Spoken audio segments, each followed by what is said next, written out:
ไม่มีจักคนโจรน้องผู้หนึ่งผู้หนึงบ่น้องกับผู้ใดมีโจรขึ้นบ้านมื้อนั้นสาวไปจักโมงน้อง ประมาณ2 โมง2 โมงดึกน้องจำได้บ่นาบ่จำแต่คอยประกาศเปิดประกาศเปิดเผยโด คอยมันทุกข์ โด คอยยาน ยังเขาเจ้ามาฆ่าเนาะ ก็คือโจรนะกะบ่ได้ปิดหน้าปิดตาเลย เราเป็ดแต่คอยจำได้ สู้หรือบ่กับโจรบ่ สู้ อ๋อ เขาเอิญนางก็ไปซอยนี่ อ๋อ ไปนอนบ่ได้สติ บ่มีสติ โอ้มีสติเลยถึกมีดในแขนแม่นบ่น้อง ถือวงไหน อันนี้ก็คือสำหรับมีดโจรปล้นมื้อนั้นบ่น้องก็คือน้องต่อสู้กับโจร แม่ ส่วนสาวไปบ่ได้ซอยเลยบ่หรือว่าจังได๋ เราซอยเขาเอิญแล้วเราซอย อันนี้ล่ะพี่น้องเอ้ยห้องนอนน้องได้ที่โจรขึ้นบ้านมื้อนั้นเดี๋ยวนี้น้องก็ยังนอนบ่จุดนี้บ่บ่กล้านอนแล้ว โอ้เวลาโจรขึ้นบ้านมื้อนั้นน้องนอนอยู่ไสน้องนะ คอยนอนอยู่นี่นะไปนอนอยู่นี่ พอดีโจรอยู่ไสโจรน่ะ โจนก็มาอยู่เฮาเลย อยู่นี่เลยโจรอยู่ เข้า โอ้ ไปหาเจ้าเลย แสดงว่าโจรอยู่กลางเลยน้องเป็นลูกคำผ่าคำพ่อยขาดพ่อขาดแม่แต่ได้นอนเลยทุกคนเอานับเรื่องเบิ่งน้อง6 เซนกีบครบบ่นับเบิ่งก่อนเป็นอยู่บ่นับบ่ ยังมือจนสั่นนับก่อนเอา ตะเกิดเลย แต่ก็นับเงินมาเป็นเอาสมมติว่าคันเจ้าไปซื้อเครื่องคองนี่แม่นพอได้ซื้อให้เจ้าเครื่อง สื่อเอง ซื้อเองจะเป็นบ่นับเงิน เป็นแต่เงินนี่บ่เป็นบ่ เอาทุกคนผมตอนนับให้ได้100,000 200,000นี่จะเป็นใบ100,000ทุกคนใบ50 300,000 400,000 500,000 600,000นี่พี่น้องเงินผู้ใหญ่ดีจากประเทศไทยและบอมตาไปสถานบุญให้และก็สวยน้องครอบครัวที่ยากจนในชนบทบ่มีพ่อบ่มีแม่แต่ได้น้อยเลย ไม่ใส่ ใบแซนอันนี้ได้ใบเก่าเลยเด้ ไม่ใส่ ใบแซนอันนี้เด้ เอาสิ ใบ50 2 ใบเท่าไหร่ สงสัย 2 แสนเอาทุกคนใบ50 2 ใบคือ2 แสนเด้อ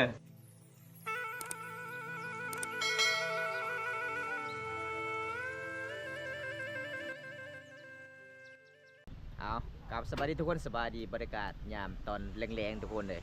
วันนี้บอมตากะมาเยี่ยมมายามสาวๆคือเก่าพี่น้องเพราะว่ามีไอ้ใหญ่เพิ่นให้บอมตาไปเยี่ยมไปยามไปถามเครื่องข่าวลาวๆที่น้องเพิ่นขาดเกลือขาดปีหนัวเลยทุกคนวันนี้บอมตากะจัดให้ตามของขอผู้ใหญ่ใจดีจากประเทศไทยให้บอมตาไปเยี่ยมไปยามให้ทุกคนเพราะว่าหลังจากที่บอมตามาซอยน้องก็คือเพชรเดือนหลังนี้ทุกคนมาแอมเพื่อนหลังนี้ก็คือบอมตามาแอมซอยเมื่อนั้นพี่น้องมีผู้ใหญ่ใจดีจากประเทศไทยแล้วก็มาซอยครอบครัวน้องบ่มีพ่อบ่มีแม่ตั้งแต่น้อยๆเลยทุกคนวันนี้บอมตาก็สิมาถามข่าวๆเรื่องราวเรื่องที่โจรขึ้นบ้านน้องอีกทุกคนวันนี้ก็บอมตาก็ไปสะพานบุญให้ผู้ใหญ่ใจดีจากประเทศไทยได้ซอยน้องซื้อเกลือซื้อพริกนัวพี่น้องจะได้กลับไปติดตามชมลงกันนั่นล่ะพี่น้องวันนี้บอมตาก็มาฮอดหมู่บ้านของน้องสาวซิวแล้วเด้อทุกคน อันนี้ก็จะเป็นบ้านที่บอมตาเฮ็ดมื้อนั้นพี่น้องเฮ็ดซอยสาวๆก็ซิวได้เป็นลูกคำผาคำพ่อขาดพ่อขาดแม่มื้อนี้ก็ไปเยี่ยมไปยามน้องเพิ่นก็อยู่เฮือนหรือบ่พี่น้องอันนี้จะเป็นเฮือนเก่าเลยเฮือนเก่าที่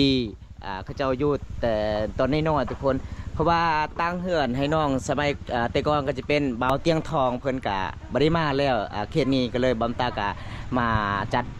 ให้ตามคำขอผู้ใหญ่ใจดีก็เลยมาแอมเฮือนให้น้องแล้วก็เฮ็ดห้องนอนให้น้องนอนสะดวกสบายทุกคนตอนนั้นก็คือทีมงานเบาเตียงทองเพิ่นก็ติดภารกิจหลายพี่น้องเขาเจ้าก็เฮ็ดแต่เศร้ามาตั้งแล้วก็มามุงหลังคาแล้วก็ใส่ไผบัตรมาแอมพี่น้องวันนี้ก็บอมตาก็ไปเยี่ยมไปยามน้องคือเก่าเด้อโอ้สบายดี สบายดี ป้าได้เข้าหลายเนาะได้เข้ามาที่ใส่นี่เนาะ เขาหน้า เข้าหน้าบ่โอ้แสดงว่าน้องนี่เฮ็ดหน้านำข้าเจ้า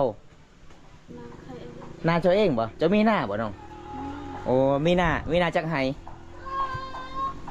ฮะสีชมพูเนี่ยมันเป็นพวกน้อมพวกปีนะ โอ้เพิ่นว่าประมาณ10ไห้แต่ขุดเองเลยเนาะโอ้คาเมล่าอยากไถหน้าเด้ได้รถมาที่ไซไถ เฮ็ดไดแนว เอาให้งานหมู่หลังจากนั้นก็คือให้เขาเจ้ามาไถหน้าซอยอ๋อเป็นยังไงห้องนอนที่บอมตาเฮ็ดให้มื้อนั้นเป็นยังไงช่วงนี้นอนยังหนาวอยู่บ่ หนาว ยังหนาวอยู่เนาะ ได้ขายบอมตากับแม่แอมซอยน้องสังกะสีก็คือเมื่อนี้อากามาถามข่าวๆเรื่องราวเป็นยังไงโจรขึ้นบ้านเมื่อนั้นก็คือโจรเข้าห้องนั่นเลยบ่น้อง โดย โอ้เป็นตายานเนาะก็คือตอนนั้นก็คือบอมตามาตอนนั้นก็คือ อันนี้น้องยังบ่ทันเฮ็ดประตูเนาะโอ้แสดงว่าเดี๋ยวนี้น้องก็คือล็อกได้เลยบ่ล็อกได้เลยเนาะมื้อนี้ก็ไปเยี่ยมไปยามน้องเพิ่นอยู่เฮือนอยู่ศาลเขากับประมาณชั่วนี้นี่คือข้าวนาของน้องเฮ็ดเองทุกคนเลยอยู่นํกันสองไอ้น้องแล้วก็อ้ายเนาะสาวซิวไปใส่มื้อนี้ ทำสิ ตำซินอ๋ออายมามื้อนี้เป็นยังไงกินข้าวกินน้ำเลยบ่ กินอะไรกินแล้ว ได้หันอย่างน้อง กินเครียด กินเครียด โอ้ จะไปกันเครียดขึ้นนี่บ่อ๋ออันนี้คือสาวๆดูที่เป็นห้องนอนน้อง นอน2 คนเนาะ โดย 3 คนก็สาวไปบ่สาวไปก็ยังนอนนำกัน อ๋อ ก็คืออายของน้องมื้อนี้ไปใส่น้อง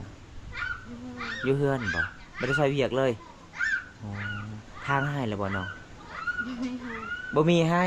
มีแต่เฮ็ดหน้าบ่ โอ้ ก็คือคันอยากไถหน้าก็คือช่วงนี้น้องก็ไปเอาให้งานหมู่ หลังจากได้ให้งานหลายๆแล้วก็คือให้กับเจ้ามาซอยไถหน้า โดย โอ้เบิ่งพี่น้องเอ้ยหน้าของน้องก็ประมาณส่ำนี้ได้เข้า1 5 6 7 8กระสอบเนาะน่าสิบ่กุมกินพี่น้องมื้อนี้เป็นยังไงเกลือเป็นนัวยังมีบ่น้อง แปลงหมดแล้ว แป้งหมดแล้วเกลือเด้ เลย เกลือยังอยู่เนาะโอ้มื้อนั้นก็มีบอมตาไปสะพานบุญให้ก็เลยผู้ใหญ่ใจดีเห็นคลิปบอมตาให้น้องมื้อนั้น200,000กีบเนาะ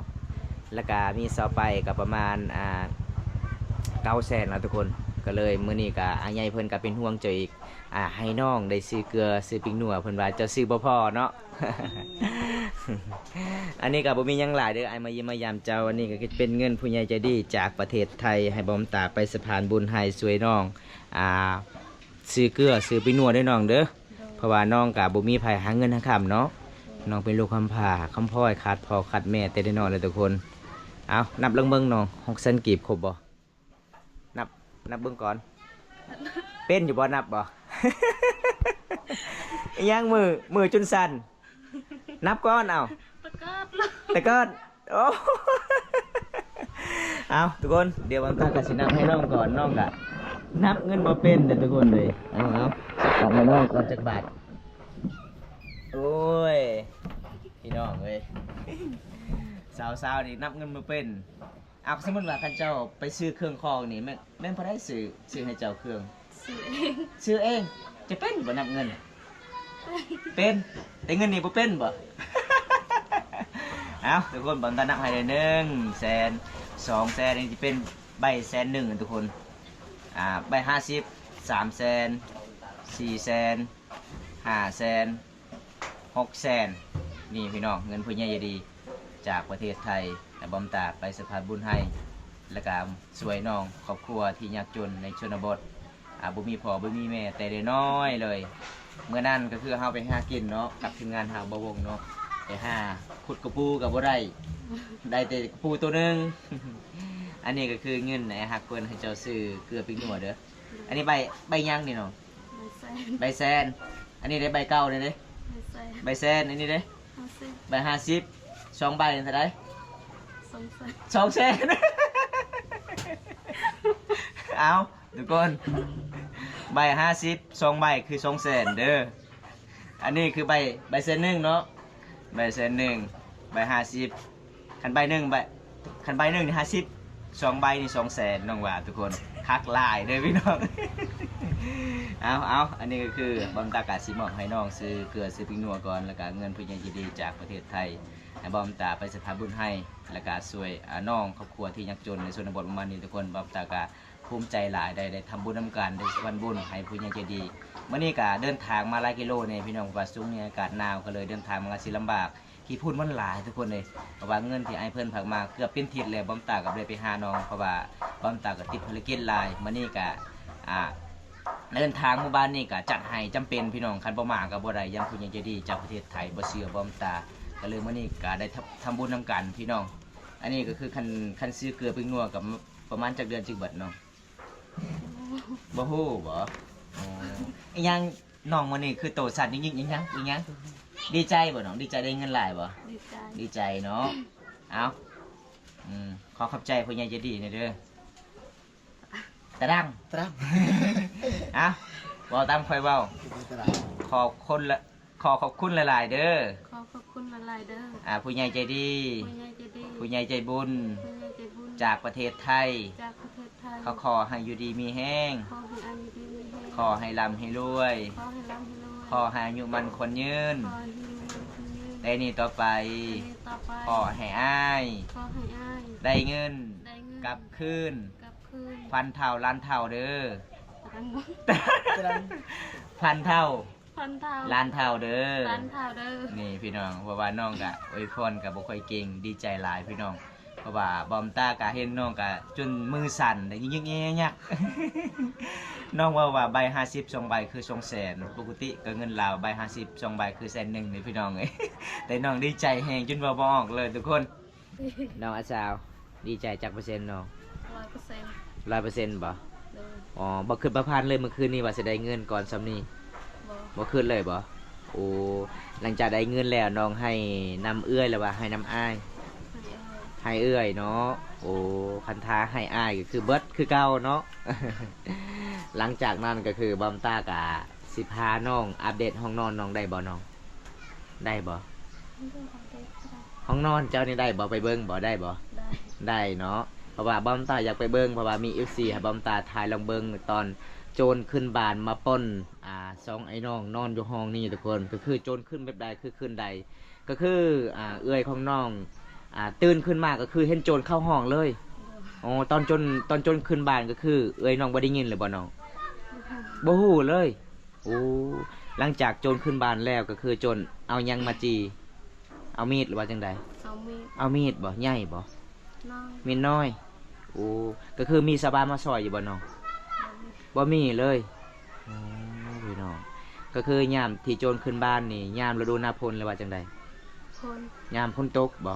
โอ้ก็เลยเอื้อยของน้องห้องก็คือชาวบ้านบ่ได้ยินเนาะเอาทุกคนเลยมื้อนี้ก็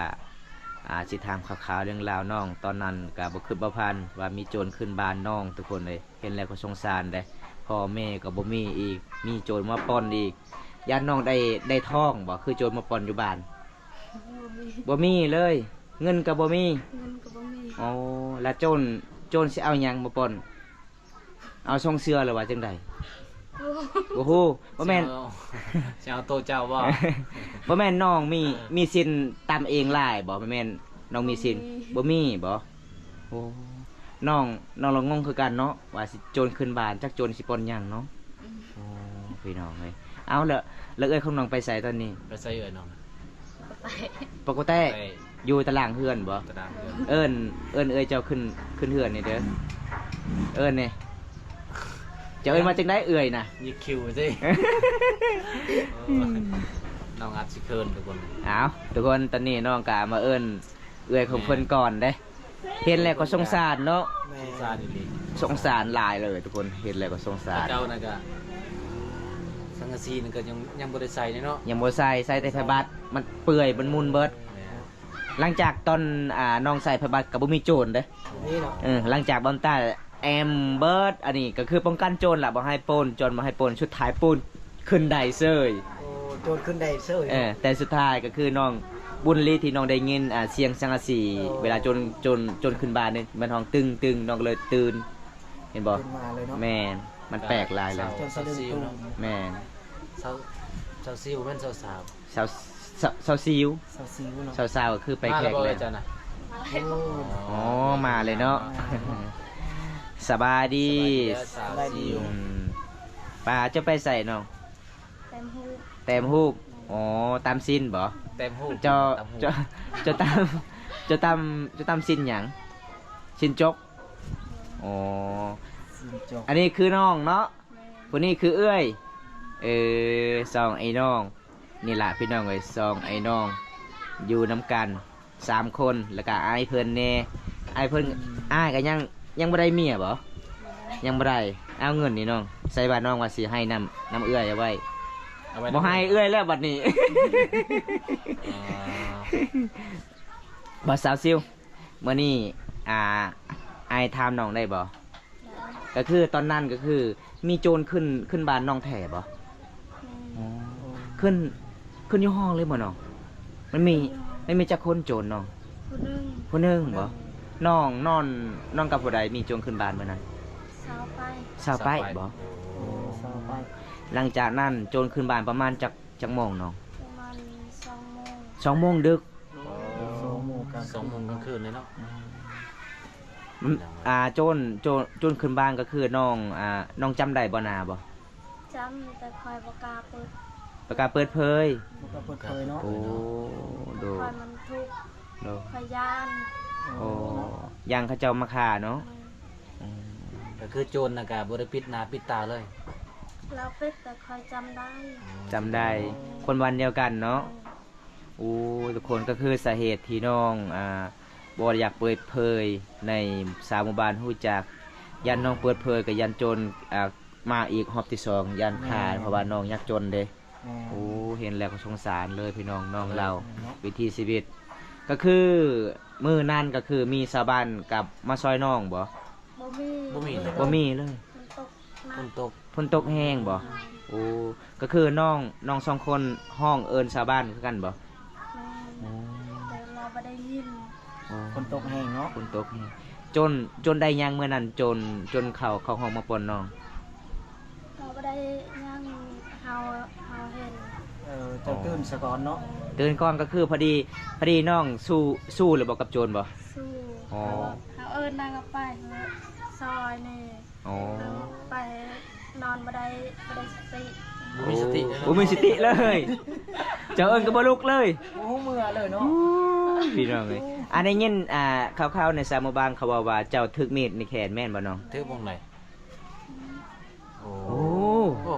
แห้งเติบเลย เบิ่งทุกคนเลย เป็นแปลวเลยเนาะ เป็นเปลวเลย อันนี้ก็คือสำหรับมีดโจรปล้นมื้อนั้นบ่น้องก็คือน้องต่อสู้กับโจร แม่ ส่วนสาวไปบ่ได้ซอยเลยบ่หรือว่าจังได๋ เราซอยเฮาเอิ้นเราซอย พอดีโจรลงเลยแต่เฮือน แล้วก็โจรบอกจังได้น้องๆ2คน ห้ามบอก ยังเลยเราเดาอึ๊ย โอ้ เราเก็บมีดเอากินแล้วก็ออก ออกเลยโอ้ เอายังอันนั้นโจรเอายังโจรน่ะดึงยังอ่ะ เราดึงประตูนี่ อืม ตัวเนี้ย เข้าโจรเข้าไปอยู่ในเนี่ยอยู่ในห้องน่ะเข้าบ่ เข้า โอ้แม่นเห็นกระเป๋าเฮ็ดได้ยังบ่อยู่ในน่ะ บ่มีอย่าง เงินคำซ้ำแก้วก็บ่มีบ่น้องบ่มีบ่โอ้บ่มีทุกคนเอ้าสาวๆตอนนี้อ้ายขอเข้าไปเบิ่งได้บ่ห้องนอน ได้ หลังจากที่อ้ายเฮ็ดให้ก็คือบอมตาก็บ่ได้อัปเดตให้ FC ครับเสริมนํกันเลยไปเบิ่งนํกันทุกคนเลยก็คือตอนนี้อันนี้ก็คือน้อง ขออนุญาตก่อน น้องเฮ็ดใหม่เนาะนี่เนาะ แม่น โอ้ไปเบิ้งห้องนอนก่อนเลยทุกคนเลยป้านี่ล่ะพี่น้องเลยห้องนอนน้องได้ที่โจรขึ้นบ้านมื้อนั้นโอ้เดี๋ยวนี้น้องก็ยังนอนบ่จุดนี้บ่บ่กล้านอนแล้ว โอ้เวลาโจรขึ้นบ้านมื้อนั้นน้องนอนอยู่ไสน้องนะ คอยนอนอยู่นี่นะไปนอนอยู่นี่ พอดีโจรอยู่ไสโจรนะ โจรก็มาอยู่เฮาเลย อยู่นี่เลยโจรอยู่ เข้า โอ้ ไปหาเจ้าเลย แสดงว่าโจรอยู่กลางเลยทางนี้คือสาวไปทางโน้นคือเจ้าโอ้ทุกคนเลยห้องนอนน้องกับประมาณสำนี้เนาะ โอ้ สุมพอทุกคนเลยเดี๋ยวนี้ก็คือน้องบ่ได้นอนเลย ไปนอนอยู่เพื่อนพี่น้องอีกบ่โอ้เพื่อนบ่พี่น้องห้องน้องก็ไม่มีหยังหลาย แต่โจรยังมากล้าขึ้นเพื่อนห้องน้องห้องนอนของน้องทุกคนเห็นแล้วก็สงสารนั่นเลยทุกคน อันนี้ก็แต่ผ้าห่มก็คือมีผู้ใหญ่ใจดีซื้อมาให้น้องตอนนั้น แล้วก็มีแต่เสื้อเก่าๆผ้าห่มเก่าๆอันนี้ล่ะพี่น้องเอ้ยวิธีชีวิตน้องอยากแจ้งความแต่บ่กล้าแจ้งเพราะว่าน้องยากจนคันคนอื่นนี่เรียบร้อยเลยเนาะจำหน้าได้อยู่ก็คือหมู่บ้านเดียวกันบ่โอ้หมู่บ้านเดียวกันเอาจะได้ก็สู้ๆด้วยน้องเด้อสู้ๆตั้งสติไว้ ไปถาโอกาสหน้าไปป่าไปดองก็คือสองไอ้น้องต้องไปนำกันได้บ่ต้องแยกย้ายกันก็คือยันโจรแบบนี้ล่ะเพราะว่าเฮาบ่ฮู้อีกต่อไป เอาพี่น้องเห็นแล้วก็สงสารน้องลายได้เงินคำซ้ำแกบ่มีแต่มีโจรมาปล้นบ้านน้องอีก แต่จักมาปล้นหยังพี่น้องบ่ตาเก่าบ่ฮู้บางทีก็มาปล้นใจสาวๆก็มีเนาะ เอาหยอกๆน้องแน่ทุกคนเลยมื้อนี้ให้น้องมีความสุขสาวซิวสาวๆมื้อนี้อ้ายก็บ่มีหยังหลายเด้อมาเยี่ยมมายามน้องเด้อจังใดก็ขอให้น้องสองคนสู้ๆด้วยน้องเด้อ ช่วยกันเฮ็ดเวียกเฮ็ดงานต้องช่วยกันเด้อสองไอ้น้องเพราะว่าคันถ้ามีผู้ใหญ่ใจดีเอ็นดูน้องก็คือถ้ามีโอกาสหน้าสมมุติว่ามีผู้ใหญ่ใจดีอยากสงสารน้องอยากช่วยน้องก็คือบอมตาก็สามารถมาช่วยน้องได้เด้อน้องเด้อมื้อนี้อ้ายก็บ่มีหยังหลายมาเยี่ยมมายามเจ้าก็ประมาณเท่านี้ล่ะไปสะพานบุญให้ผู้ใหญ่ใจดีมาช่วยน้องซื้อเกลือซื้อปิ้งนัวบอมตาก็ดีใจน้ำน้องหลายแต่นี่ต่อไปก็ขอให้น้องสองคนฮักแพงกันเด้อน้องเด้อ เอาทุกคนถ้าบ่ได้รับชมคลิปนี้แล้วก็อย่าลืมฝากกดไลค์กดแชร์ฝากกดติดตามนี่เด้อพี่น้องฝากเป็นกำลังใจน้องๆ2คนขาดพ่อขาดแม่ตั้งแต่น้อยๆเลยทุกคนเลยมื้อนี้ก็มาเยี่ยมมายามน้องก็มาถามข่าวๆเรื่องราวเพียงแล้วก็น้องก็ดำรงชีวิตก็ลำบากเลยทุกคนในหมู่บ้านเป็นครอบครัวยากจนก็ว่าได้ในหมู่บ้านทุกคนเพราะว่าเฮือนหลังนี้ก็จะเป็นชุดกรก็จะเป็นทีมงานเบาเตียงมาซอยน้องเลยเห็นบอกก็คือทีมงานเบาเตียงก็คือมุ่งให้หลังคาเพื่อนแล้วก็มาแอมด้วยผ้าบัตรหลังจากนั้นฮอตที่สองก็คือบอมตาเองมาแอมซอยน้องก็คือมีสังกะสีมีไอฮักเพื่อนจากประเทศไทยมาซอยน้องอินดูน้องวันนี้แล้วก็มีผู้ใหญ่ใจดีมาซอยน้องซื้อพอให้น้องซื้อเกลือซื้อปิ้งนัวเอาคลิปหน้าพอกันไหมขอกล่าวคำว่าสบายดีบ๊ายบายนี่เด้อบ๊ายบายเอาทุกคนจะได้กะบอมตากะสิปิดคลิปจนก่อนนี้ก่อนพี่น้องสำนี้ก่อนพี่น้องเอ้ยมื้อนี้กะบอมตากะมามอบเงินให้น้องสองคนเลยพี่น้องขึ้นบ้านน้องได้เห็นแล้วก็สงสารเลยพี่น้องมื้อนี้น้องกะสิมาเล่าเรื่องราวข่าวมีโจรขึ้นบ้านนี่เห็นแล้วก็สงสารน้องทุกคนเลยบอมตากะจนว่าบ่ออกเลยพี่น้องจะได้บอมตากะสิกลับบ้านแน่มื้อนี้บอมตากะดีใจหลายไปสะพานบุญให้ผู้ใหญ่ใจดีได้ทำบุญนำกันทุกคนถ้าบ่ได้รับชมคลิปนี้แล้วกะอย่าลืมกดไลค์กดแชร์นี่เด้อพี่น้องฝากเป็นกำลังใจให้น้องสองคนถ้าบ่ได้อยากซอยเรือน้อง10,000ก็สามารถติดต่อทางบอมตาได้พี่น้องบอมตากะไปสะพานบุญให้ทุกคนเอาบอมตากะสิมื้อบ้านก่อนพี่น้องคลิปหน้าพบกันใหม่ขอกล่าวคำว่าสวัสดีครับผมบ๊ายบาย